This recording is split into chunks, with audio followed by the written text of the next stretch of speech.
I stood outside in the cold November air, my cheeks still burning from humiliation. The Thanksgiving turkey was probably still warm inside, but here I was, banished from my family home. My father had just called me the family disgrace in front of everyone before shouting, "Get out, you piece of trash." All I said was fine, and walked out quietly with my daughter. They had no idea that the roof over their heads, the food on their table, and even the business they bragged about were all funded by my secret $30 million fortune. My journey to this moment began 9 years ago during my junior year at Cornell University. I was studying computer science with plans to revolutionize the cybersecurity industry. My family had always expected great things from me. I was the star student, the one who won science competitions and scored perfect SATs. My father, Samuel Walsh, never missed an opportunity to brag about my accomplishments to his business associates. Then I got pregnant. The disappointment on my parents' faces when I told them still haunts me sometimes. My father, a controlling businessman with rigid traditional values, looked at me like I had just destroyed everything he had invested in. My mother, Margaret, sat silently, tears streaming down her face. My brother, Troy, simply shook his head in disgust. "You had such potential," my father said. "Now look at you." I refused to give up my baby, despite their not-so-subtle suggestions about taking care of the problem. I also refused to marry the baby's father, a fellow student who made it clear he wanted nothing to do with a child. My father nearly disowned me, but my mother convinced him to allow me to finish my degree remotely while living in the guest house on our family property. "A Walsh does not abandon family," he said sternly, "but there will be conditions." Those conditions turned out to be constant criticism, judgment, and reminders that I was only there on his charity. I gave birth to my daughter Lily during what would have been my senior year and completed my degree with honors while caring for a newborn. For the next 7 years, we lived in that guest house. I worked remotely, building my skills in cybersecurity while raising Lily. My father required me to work for his manufacturing business at a fraction of my market worth, claiming it was payment for our housing. Meanwhile, I was secretly developing a revolutionary encryption software on the side. 2 years ago, a major tech corporation acquired my startup for $30 million. No one in my family knew. I used a different company name and worked through anonymous channels. The day the money hit my account, I sat in that little guest house and cried tears of vindication. Instead of leaving, though, I made a decision that would change everything. I learned through industry connections that my father's business was failing badly. Using a shell company with a different name, I bought the business outright and became his boss without him even knowing it. I kept him on as the face of the company while restructuring from behind the scenes. The business began to thrive again, and my father took all the credit. Not only that, I quietly paid off the substantial debt he had accumulated.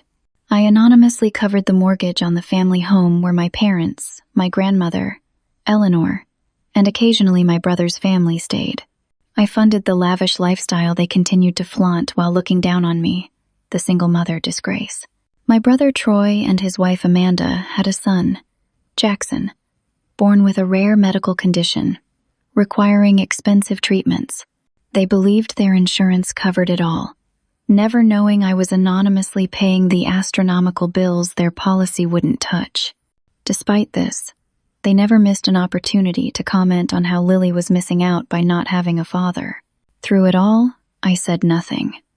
I let them believe I was struggling, that I needed their conditional charity. I told myself I was waiting for the right moment to reveal the truth, but deep down, I was still that little girl seeking her father's approval. Until Thanksgiving changed everything. Thanksgiving morning dawned clear and cold. Lily was excited to wear her new dress, a deep burgundy velvet with a white collar that made her look more grown up than her 7 years. "Do you think Grandpa will like my dress, Mom?" she asked as I braided her dark hair. "You look beautiful, sweetie," I replied, avoiding the question. The truth was, my father rarely noticed Lily at all unless it was to compare her unfavorably to Troy's son Jackson. We arrived at the main house early to help with preparations. My mother greeted us warmly, hugging Lily and commenting on how tall she was getting. My father barely looked up from his newspaper. "You could have dressed more appropriately, Almira," he said by way of greeting, eyeing my simple black dress. "This is a family occasion, not a funeral." I had learned long ago to let his barbs slide off. "Happy Thanksgiving to you too, Dad." "The turkey smells amazing, Mom." As I helped in the kitchen, I thought about the fact that I had paid for the premium heritage turkey, the expensive wine, and even the new china plates my mother was so proud of. None of them knew that the family's renewed prosperity over the past 2 years came directly from me. Troy and Amanda arrived with 4-year-old Jackson an hour later. Amanda was 5 months pregnant with their second child and never missed an opportunity to emphasize her traditional family. "Almira, you look rested," Amanda said, the pause clearly intentional. "I wish I had all the free time you seem to have as a remote worker. Being a proper wife and mother is so demanding." I smiled tightly while helping Jackson take off his coat. "How are you feeling, buddy? Those treatments going okay?" I asked quietly. Troy immediately stiffened. "He's fine. The insurance covers everything." The lie rolled easily off his tongue. He had no idea I received copies of all the medical bills, or that I had personally selected the specialist treating his son. My grandmother Eleanor arrived next, escorted by my cousin Rachel and her husband Drew. At 82, Grandma Eleanor was still sharp as a tack, though she had become more frail in recent years. She had always treated me differently than Troy, being harder on me in some ways, but also seeming to hold me to a higher standard. I never quite understood where I stood with her. Rachel was the only family member who treated me with consistent respect. "This house reeks of hypocrisy," she whispered as she hugged me. "You look great, by the way. Success is the best revenge." I started, wondering if she somehow knew about my financial situation, but she was already moving on to greet Lily. Dinner was an elaborate affair, with all the traditional fixings. As we gathered around the table, my father took his customary place at the head and led us in prayer. "Lord, we thank you for this bountiful meal and for blessing our family. We thank you for the continued success of our business and for the prosperity you have shown the Walsh family. We ask that you guide those who have strayed from your path." I felt his eyes on me and kept my own firmly closed. "Back to the values and traditions that make a family strong. Amen." The tension was palpable as we began passing dishes around. My mother tried to keep conversation light, asking about the children's schools and activities. "Lily got selected for the advanced math program," I mentioned when she asked. "Her teacher says she's performing 3 grade levels above average." "Well, public schools have such low standards these days," Troy said dismissively. "Jackson's private academy would probably place her at grade level, maybe below." I felt my jaw tighten, but maintained my composure. Different schools use different metrics. The important thing is she loves learning. My father cut in.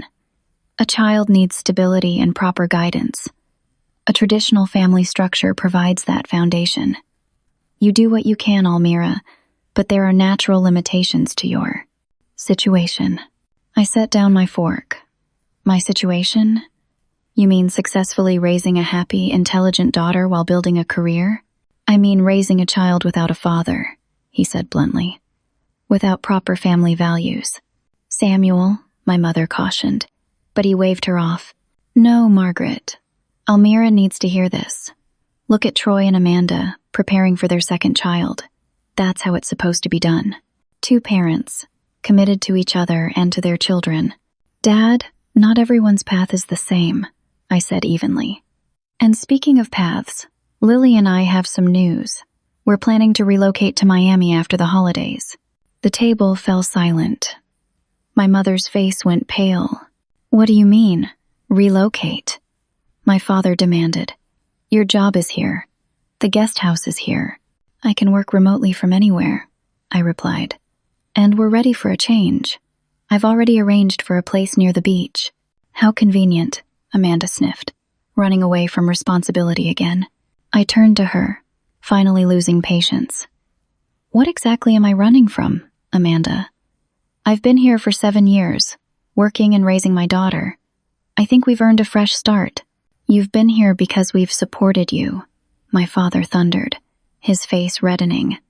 Because this family has provided for you despite your mistakes. And this is how you repay us?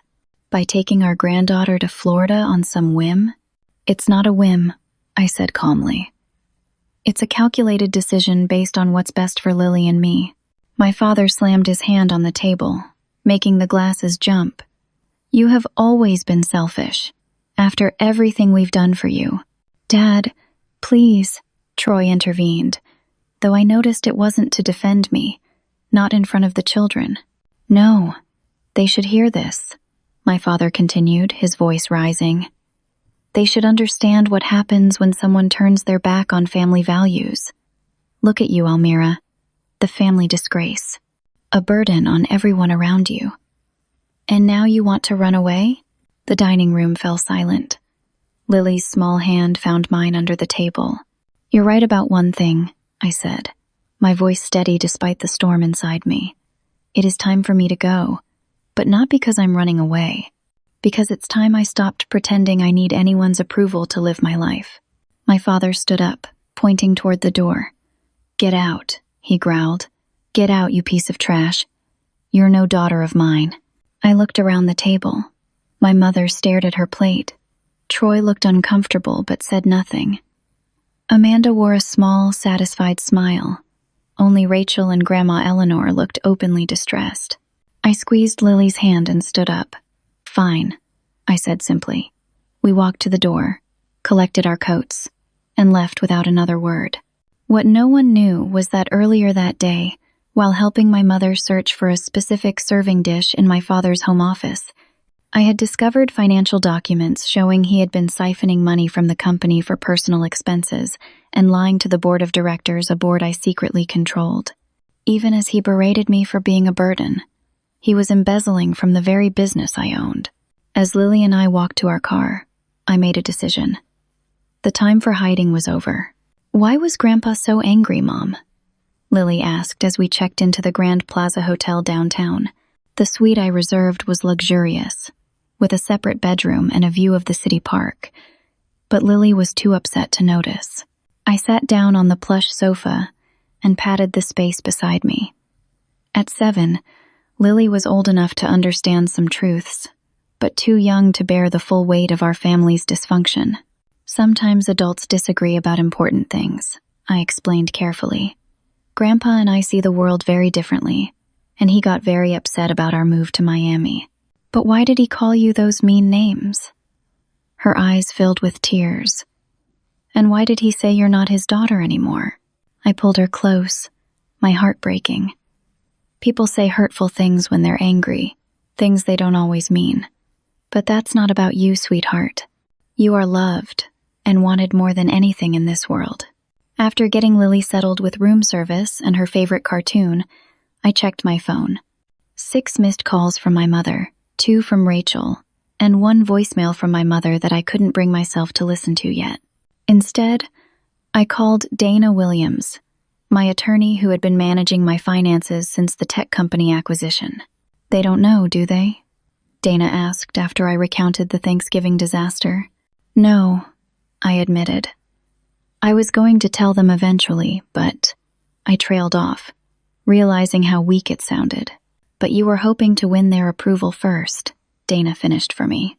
Almira, you're one of the most brilliant women I've ever met, but you've been letting these people treat you like dirt while you secretly fund their entire lives. It's time to stand up for yourself. She was right, and I knew it. For years, I had endured the subtle and not so subtle digs, the constant reminders that I had fallen short of family expectations. I had worked harder than anyone to succeed, all while keeping my achievements hidden as though they were shameful secrets. What would you do? I asked her. I'd stop hiding, Dana said simply. You don't need their approval. You're successful on your own terms. Your daughter is thriving. Let them see who you really are. And if they can't accept that, it's their loss. After hanging up, I stared out at the night skyline, remembering all the times I had swallowed my pride over the years. The night my father told me I could stay in the guest house despite my poor choices, but I would have to work for his company at half the salary I deserved. The day Troy and Amanda moved into the family home temporarily, when their house renovation was delayed. A renovation I had anonymously funded, and Amanda suggested Lily and I should move to the basement to give them more space. The countless family dinners where my parenting was criticized, my career minimized, and my worth as a woman questioned, because I chose independence over marrying a man who didn't want our child. A knock at the door interrupted my thoughts. My mother stood in the hallway, her eyes red from crying. "Can I come in?" she asked. "Lily's not asleep, is she?" "She's watching TV," I replied, stepping aside. My mother hugged me tightly as soon as the door closed. "I'm so sorry about what happened. Your father was out of line." "Was he? Or was he just saying what everyone except Rachel thinks?" "That's not fair, Almira. I've always supported you." "Have you?" I challenged gently. "You've never once stood up to Dad when he belittles me or Lily. You've never told Troy and Amanda to back off with their judgments." "It's complicated," she protested weakly. "It's really not, Mom. Either you think I'm a disgrace for being a single mother, or you don't." She looked down. "Of course I don't. I love you and Lily, but your father is old-fashioned, and he's the head of this family. That's the problem. You all act like I need his approval to exist. Like I should be grateful for the scraps of acknowledgement he throws my way." My mother sat heavily on the edge of the bed. "He doesn't mean to be harsh. He's just worried about you." I almost laughed. "He's worried about how I reflect on him. There's a difference. What about your job? The company? You can't just leave." "Watch me," I said with a confidence that seemed to startle her. "Mom, I've been planning this move for months. I have a beachfront property waiting for us. Lily's school transfer is arranged. Everything is taken care of." "But how?" "On your salary." I almost told her then. The words were on the tip of my tongue. Instead, I simply said, "I've been saving and investing wisely." She looked at me with a mixture of confusion and something else. Was it respect? I had no idea. "There's a lot you don't know about me, Mom. Maybe it's time you all found out." After she left, promising to talk to my father, a conversation I knew would go nowhere, my phone rang again. This time it was Dana. "We have a problem," she said without preamble. "I've been reviewing the company financials more closely after what you told me you found in your father's office. It's worse than we thought. He's taken out additional loans against the business using falsified documents. He's putting the company at serious financial risk. My company, my $30 million fortune, the business I had saved and quietly rebuilt. What are our options?" I asked. "As the actual owner, you have several. None of them end well for your father if these falsified documents come to light. We're talking potential fraud charges." I closed my eyes, torn between anger at his recklessness and an unwanted impulse to protect him despite everything. "Let me think about it," I said finally. "In the meantime, proceed with the Miami arrangements. It's time Lily and I started our new life." That night, as my daughter slept peacefully beside me in the hotel's king-sized bed, I made a decision. I was done hiding my success, done seeking approval from people who would never give it, done enabling behavior that hurt me, and, eventually, would hurt Lily too. It was time to be the strong woman I had become in private, but had been afraid to be in front of my family. The Florida sun greeted us warmly as our car pulled up to the beachfront property in Miami. After 2 days of driving, stopping overnight to make the journey an adventure for Lily, we had finally arrived at our new home. "Is this really our house, Mom?" Lily gasped, pressing her face against the car window. I smiled, seeing our home through her eyes. The modern 3-story house with its clean lines and walls of glass faced directly onto the beach. Palm trees swayed in the gentle breeze, and the turquoise waters of the Atlantic stretched to the horizon. "Yes, sweetheart. This is our new home." The moving company had already delivered our essential items from the guest house, and the furniture I had ordered months ago had been arranged according to my specifications. As we walked through the front door, The open-concept living area revealed a stunning view of the ocean through floor-to-ceiling windows. "Can I see my room?" Lily bounced excitedly. I laughed and nodded. "Third door on the right upstairs. It has a balcony overlooking the beach." As Lily raced upstairs, I took a moment to absorb the reality of our situation. For years, I had lived as though I were struggling, hiding my success and wealth to avoid confrontation with my father. Now, standing in my $7 million beach house, I finally felt free to be the woman I had become. My home office was set up exactly as I had specified, with 3 monitors and state-of-the-art equipment that would allow me to manage my investments and consult for select clients remotely. The desk faced the ocean, providing inspiration whenever I looked up. The next morning, we met our neighbors while taking a walk on the beach. Jack Peterson and his 8-year-old daughter Emma lived in the house 3 doors down. Jack, a widower who ran his own architectural firm, had a quiet confidence that immediately put me at ease.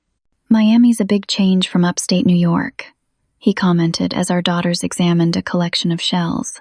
"How did you know we're from New York?" I asked, surprised. He grinned.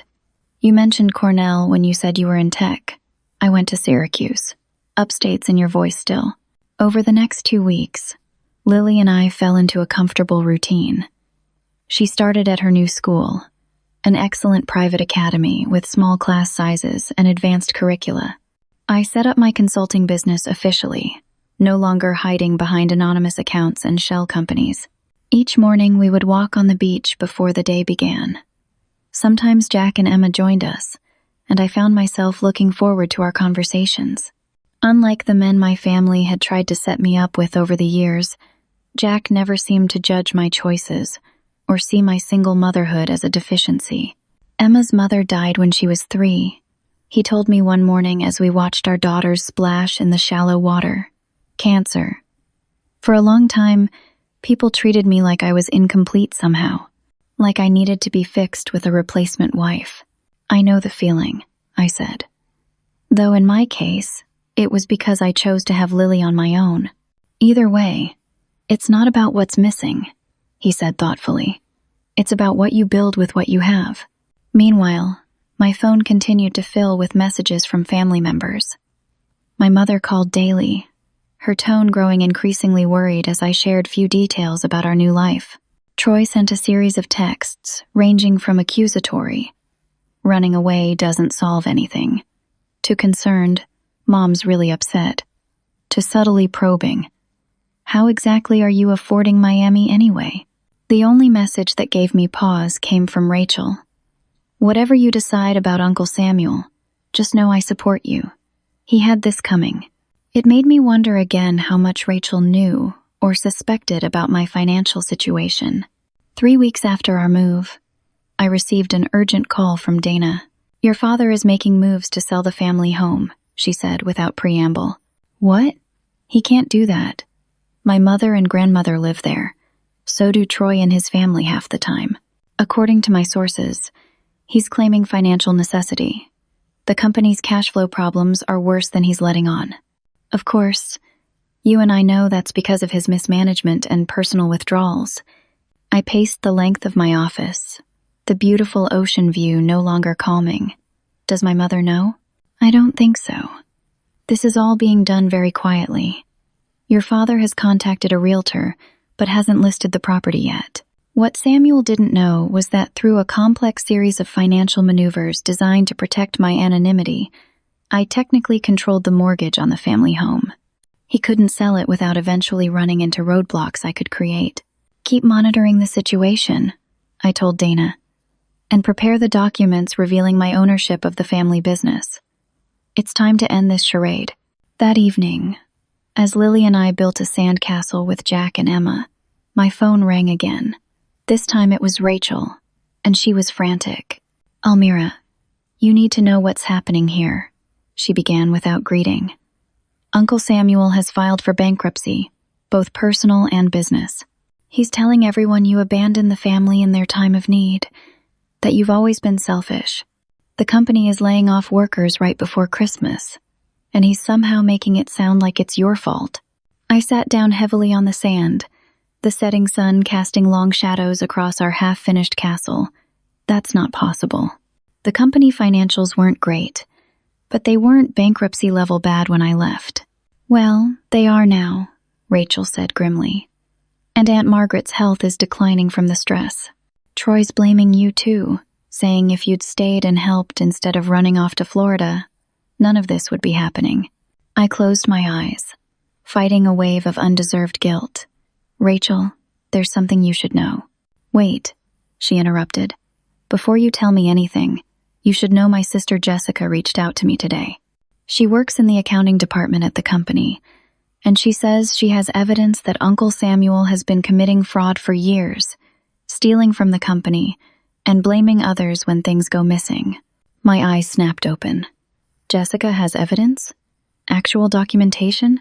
She says she's been gathering it for months, ever since she noticed discrepancies in the books. Almira, I think she knows who really owns the company. I was silent for so long that Rachel finally asked, "Are you still there?" "I'm here," I replied. "Tell Jessica to secure that evidence and not to tell anyone else what she knows. I'm coming back." After hanging up, I turned to find Jack watching me with concern. "Bad news?" "Family crisis," I said, trying to smile for the girl's benefit. "I need to go back to New York for a few days." "Anything I can do to help?" he offered. I looked at Lily, happily decorating the sandcastle with shells alongside Emma. "Actually, yes. Would you mind if Lily stayed with you while I'm gone? I don't want to drag her back into all of that." "Of course," he said without hesitation. "Emma would love it, and I promise we'll take good care of her." That night, after explaining to Lily that I needed to help Grandma with some important business, I called Dana and my financial team to prepare for the confrontation I had been avoiding for years. It was time my family learned exactly who I was and what I was capable of. My return to my hometown was nothing like I had imagined. Instead of the triumphant homecoming I had occasionally daydreamed about, I arrived quietly, checking into the same hotel where Lily and I had stayed after Thanksgiving. Dana met me in the hotel lobby the following morning, accompanied by 2 members of my financial team and our corporate attorney, Patrick. "Everything's prepared," Dana assured me, handing over a leather portfolio containing all the documentation of my ownership of the family business, my father's fraudulent activities, and the various ways I had financially supported my family over the years without their knowledge. "And Jessica?" I asked, meeting us at the office with her evidence. Patrick confirmed. "She's nervous but determined." I took a deep breath. "Let's do this." I had arranged for the entire family to meet at the company headquarters, under the pretense of discussing the bankruptcy situation. My father had initially refused, according to my mother, but the company's primary bank had insisted on the meeting, a bank whose regional director happened to be a college friend of Dana's. The Walsh manufacturing building looked the same as always from the outside, but the atmosphere inside was noticeably tense. Employees glanced up nervously as I walked through with my professional team, clearly wondering who we were and what our presence meant for their uncertain futures. My father's assistant, Jennifer, did a double take when she saw me. "Miss Walsh, we weren't expecting. I mean, your father didn't mention." "It's all right, Jennifer," I assured her. "They're expecting us in the conference room?" "Yes, but," she lowered her voice, "it's pretty tense in there." I nodded my thanks and approached the conference room doors. Through the glass, I could see my father at the head of the table, looking more haggard than I had ever seen him. My mother sat beside him, pale and drawn. Troy and Amanda were there too, along with grandmother Eleanor and, surprisingly, Rachel. I straightened my shoulders, adjusted my designer suit jacket, and pushed open the door. The conversation inside halted abruptly. 6 pairs of eyes turned to stare at me and my entourage. "Almira?" My mother half rose from her seat. "What is this?" My father's face darkened with anger. "What are you doing here? And who are these people?" "Hello, Dad," I said calmly, taking the seat opposite him at the other end of the table. "This is Dana Williams, my attorney, Patrick Chen, my corporate counsel, and James and Melissa from my financial team." "Your financial team?" Troy scoffed. Since when do you have a financial team? I ignored him, focusing on my father, whose expression had shifted from anger to wariness. I understand you filed for bankruptcy, I began. Both personal and business. That's none of your concern, he snapped. You made it clear you wanted nothing to do with this family when you ran off to Florida. Actually, I said, opening the portfolio Dana had given me, it's very much my concern. Especially when you're making financial decisions that affect other people based on false information. What are you talking about? Troy demanded. I looked directly at my father. There is no need to file for bankruptcy, Dad. The company is financially stable. Or it was, until you began siphoning funds for personal use and taking unauthorized loans against company assets. The room fell silent. My father's face had gone pale. That's absurd, he finally managed. You have no idea what you're talking about. I know exactly what I'm talking about, I replied, sliding copies of financial documents across the table. These are records of unauthorized transfers from company accounts to your personal accounts over the past 5 years. These are loan documents with forged board approvals. And these. I paused as Jessica entered the room, carrying her own file folder. Will be corroborated by the evidence Jessica has compiled as a senior accountant in your company. Troy looked bewildered. What is happening right now? Amanda grabbed the documents, scanning them with growing alarm. Samuel, what is this? What have you done? My father stood up, his face now flushed with anger. This is a setup. Almira has always been jealous of my success. Now she's fabricating evidence to destroy me because I called her out on Thanksgiving. The evidence isn't fabricated, Dad, I said quietly. You know that as well as I do.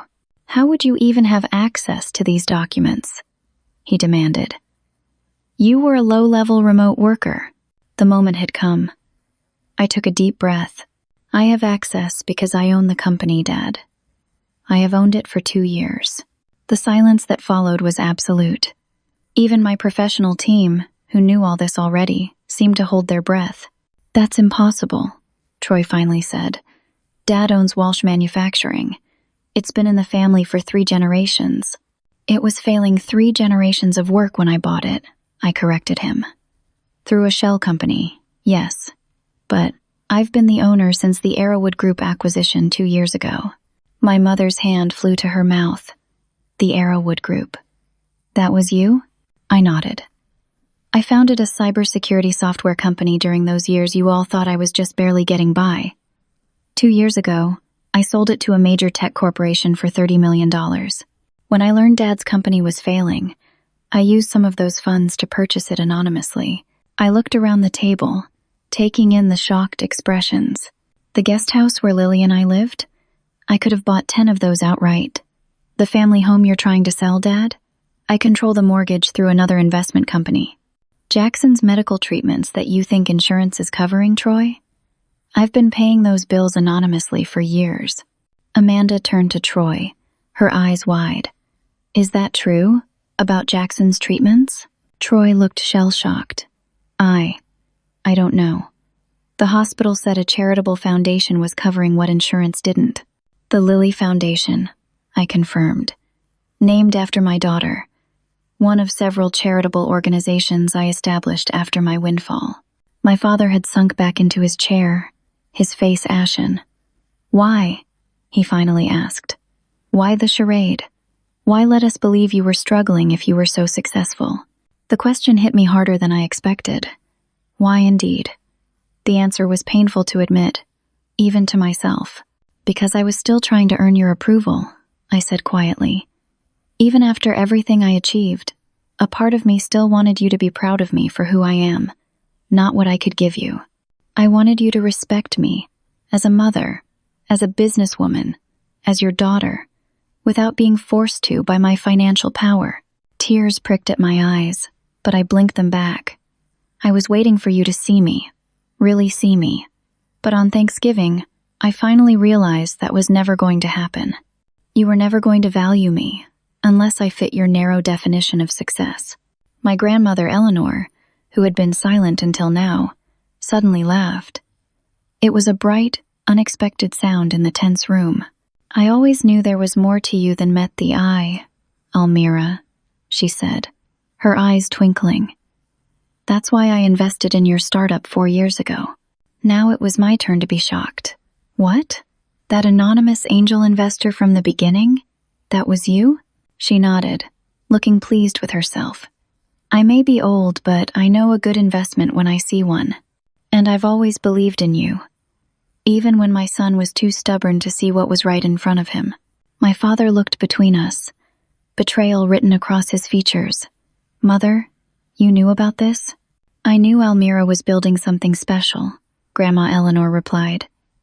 I didn't know she owned the company now, but I'm not surprised. She always was the smartest one in the family. My mother was quietly crying. Troy looked like someone had hit him with a brick. Amanda was rapidly typing on her phone, probably researching me and my company to verify my claims. So what happens now? Rachel asked, breaking the tension. With the company, the bankruptcy filing, everything? I turned to Patrick, who cleared his throat. The bankruptcy filings will be withdrawn as they were based on falsified information, he explained. As the legitimate owner of Walsh Manufacturing, Miss Walsh has the authority to restructure management as she sees fit. Given the evidence of financial improprieties, there could be legal consequences, but that would be Miss Walsh's decision. All eyes turned back to me. I have no desire to press charges, I said, looking directly at my father.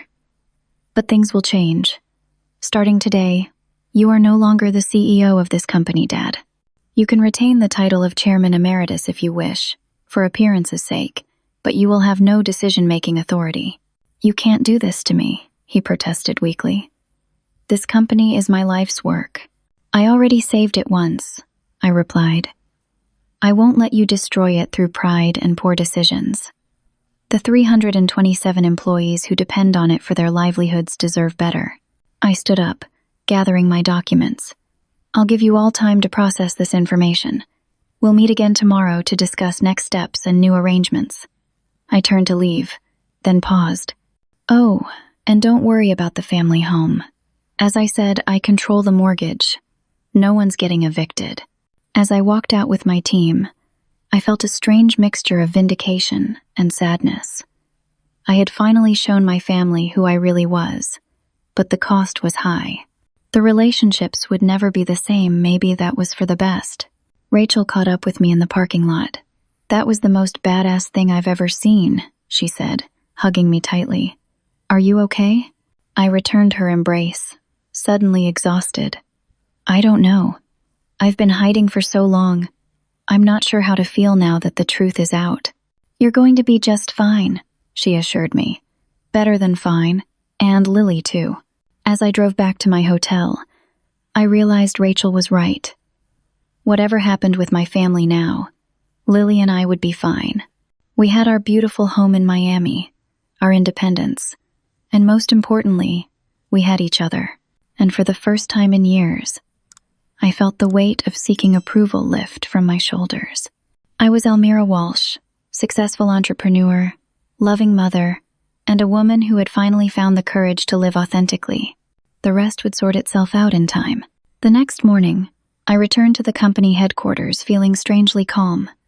The initial shock of revelation was behind me, and now it was time to address the practical matters at hand. To my surprise, my father arrived early for our meeting, looking like he hadn't slept. He was alone in the conference room when I entered. Before the others arrive, he said, his voice subdued. I want to know one thing. Was any of it real? I set my briefcase down slowly. What do you mean? The company turnaround. The innovative strategies. The new client acquisitions. Was any of that actually my doing? Or was it all you, pulling strings behind the scenes? The vulnerability in his question caught me off guard. Samuel Walsh had never, in my memory, admitted to uncertainty about his own abilities. The implementation was all you, Dad, I said truthfully. I provided capital and general direction through the board, but the day-to-day management was yours. You're still good at what you do when you're not. I hesitated. When I'm not stealing from my own company? He finished bitterly. When you're not letting pride cloud your judgment, I corrected. Why did you do it? You were drawing a generous salary. The company was profitable again. He sank into a chair, suddenly looking older than his 62 years. It started before the acquisition. I was desperate, in debt up to my eyeballs. The company was failing. I borrowed against assets, then borrowed more to cover those loans. After the Arrowwood acquisition, after you stepped in, though I didn't know it was you, things improved, but I was still playing catch-up on personal debts. You could have asked for help, I pointed out. He laughed hollowly.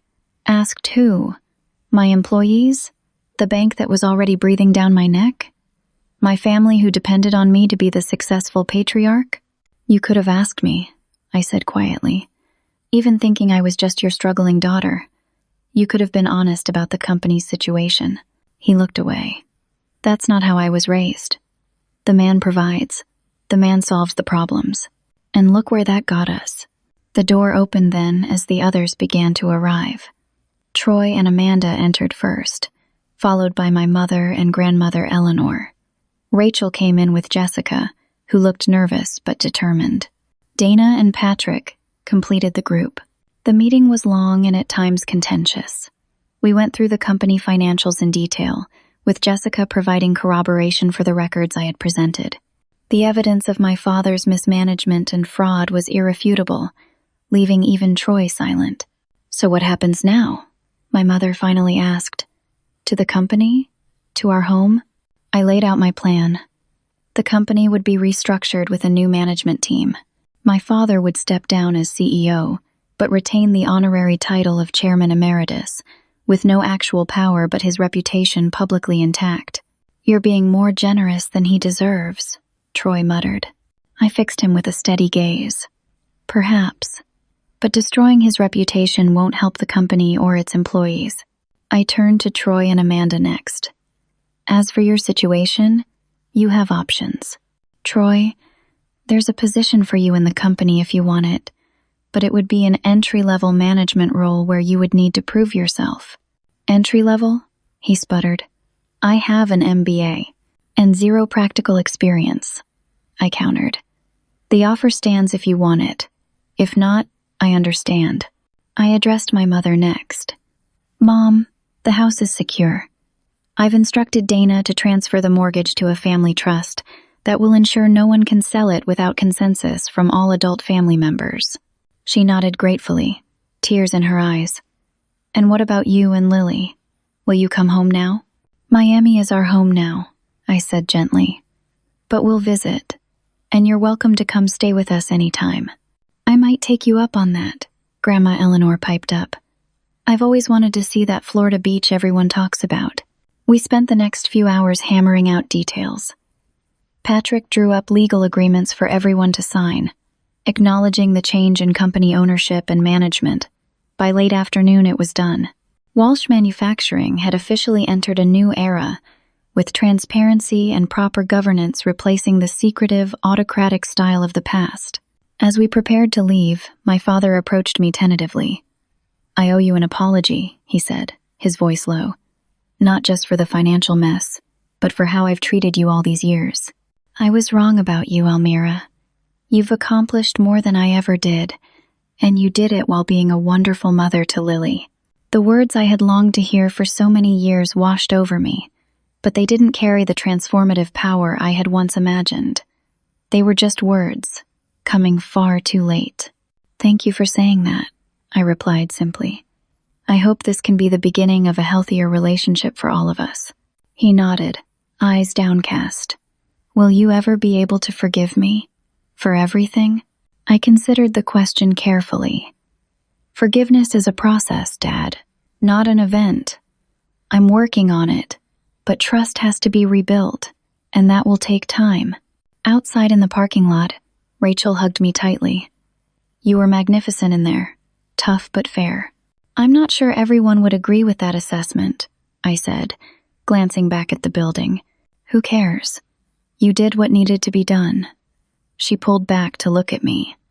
So, are you heading straight back to Miami now? I nodded. I miss Lily. And to be honest, I miss my new life there. It feels more real than anything I had here. Even with all your secrets? She teased. Especially without them, I smiled. Being honest about who I am feels like freedom. As I drove away from Walsh Manufacturing for what might be the last time as an active manager, I felt a sense of completion. The confrontation I had feared for so long was over, and while it hadn't gone perfectly, it had gone. The truth was out. The hiding was finished. Now I could return to Miami, to Lily, and to the authentic life we were building together, one where approval from others was no longer the currency I traded in. On the plane ride south, I thought about Jack and Emma, who had so quickly become important parts of our new life. I thought about the ocean view from my office, where I could work on my terms. I thought about Lily's excitement over her new school and friends. I had gone back to my hometown to confront my past, but my future was calling me home to Miami. 6 months passed more quickly than I could have imagined. Spring turned to summer, and Miami's heat settled in like a comfortable blanket. Lily finished her school year with outstanding grades and an expanding circle of friends. Our life had taken on a rhythm that felt natural and right. The family business back home was thriving, under the new management team I had installed. Quarterly profits were up 23%. Employee satisfaction had improved dramatically, and the company's reputation in the industry was stronger than ever. My father had adjusted to his diminished role, with surprising grace. After the initial shock and resentment wore off, he seemed almost relieved to be freed from the burden of maintaining his facade. He had started therapy, something I never would have imagined possible for the proud man who raised me. My mother had transformed as well.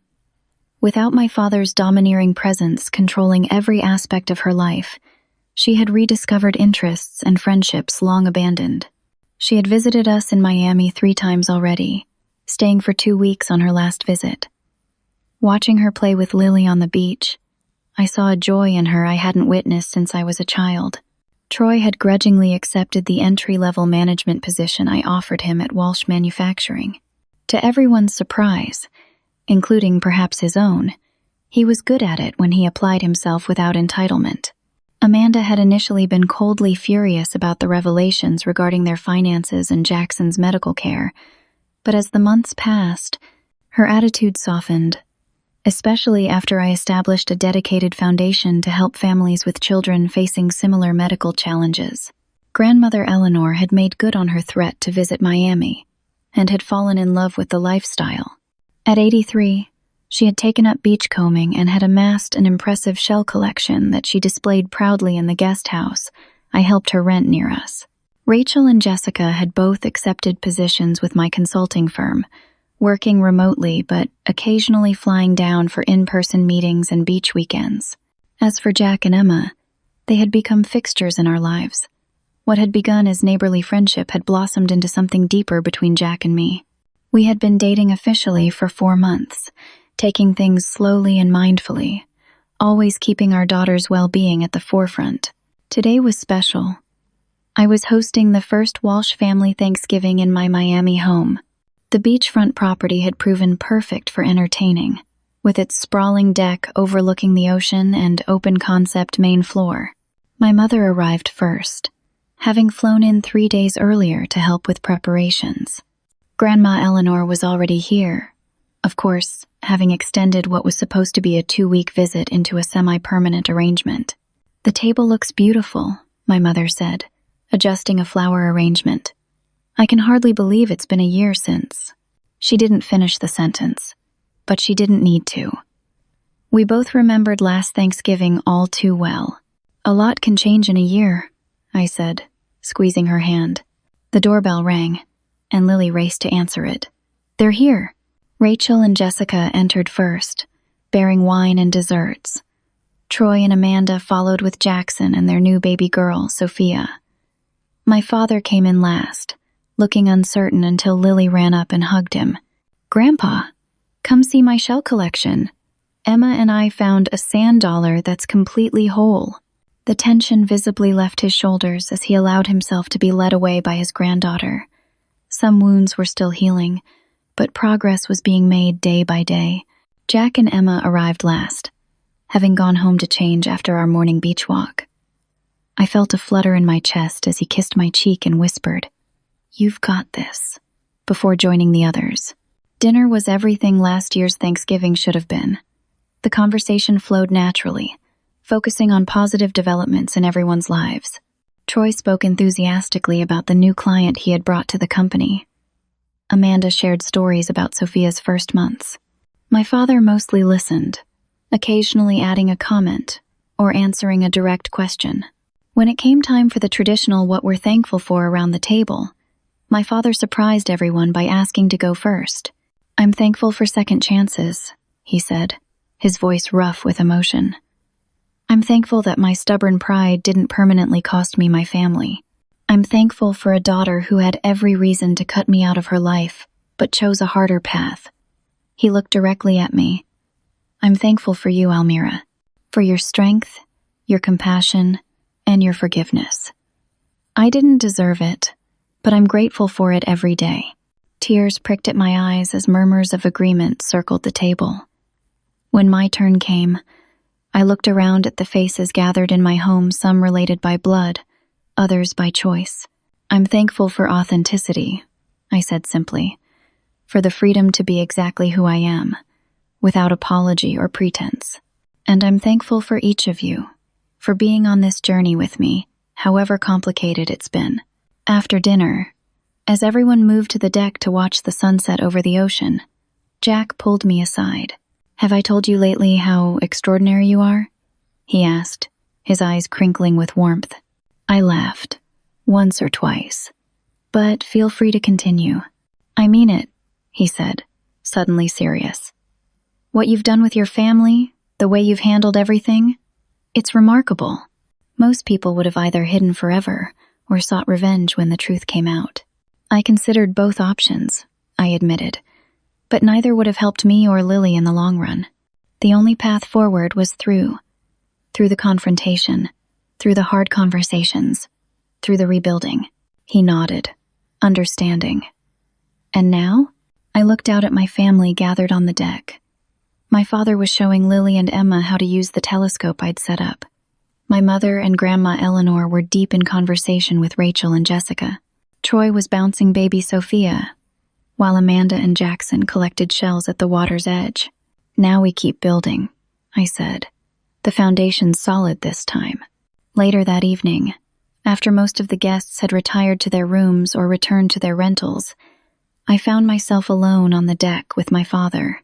We sat in companionable silence, watching the stars emerge over the ocean.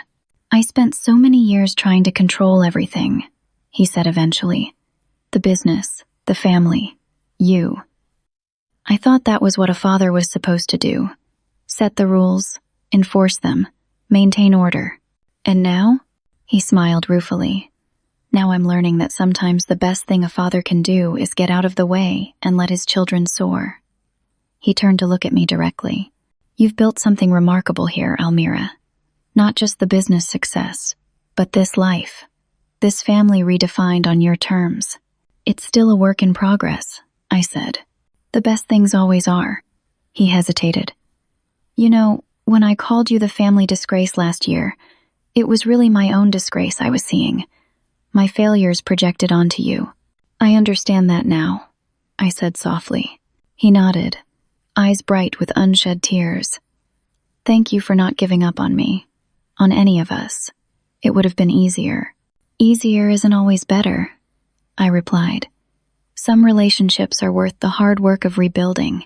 As I lay in bed that night, reflecting on the day, I marveled at how different this Thanksgiving had been from the last. The journey from that cold November night when I stood outside my family home, humiliated and angry, to tonight, surrounded by family in my beachfront home, had been challenging but transformative. I had learned that standing in your truth, even when it's uncomfortable, opens doors to authentic connections that pretense never could. I had discovered that forgiveness doesn't mean forgetting or excusing past wrongs, but rather choosing not to let those wrongs define your future. And most importantly, I had found that sometimes the family you rebuild can be stronger than the one you were born into, if it's built on respect, honesty, and genuine acceptance. My journey wasn't over, of course. Relationships, like businesses, require constant attention and care. But for the first time in my adult life, I felt confident in my path forward. Not as Samuel Walsh's disappointing daughter, not as the family's secret financial savior, but simply as Almira, successful entrepreneur, loving mother, and a woman who finally understood that her worth had never depended on anyone else's approval. As the waves crashed rhythmically against the shore outside my window, I made a silent promise to myself and to Lily. We would continue to build our lives on truth, even when that truth was difficult. We would surround ourselves with people who celebrated our authentic selves, and we would never again hide our light to make others more comfortable with their darkness. That, I realized, was the real fortune I had built. Not the $30 million in my bank account, but the wealth of self-knowledge, genuine relationships, and the courage to live honestly. Have you ever had to stand up to family members who didn't accept you for who you are? Or perhaps you've experienced the challenge of revealing your true self after hiding behind a facade? I'd love to hear your stories in the comments below. And if this journey resonated with you, please like this video, subscribe to the channel for more authentic stories, and share with someone who might need to be reminded of their own worth today. Thank you for joining me on this emotional journey, and remember, your value never depends on anyone else's approval.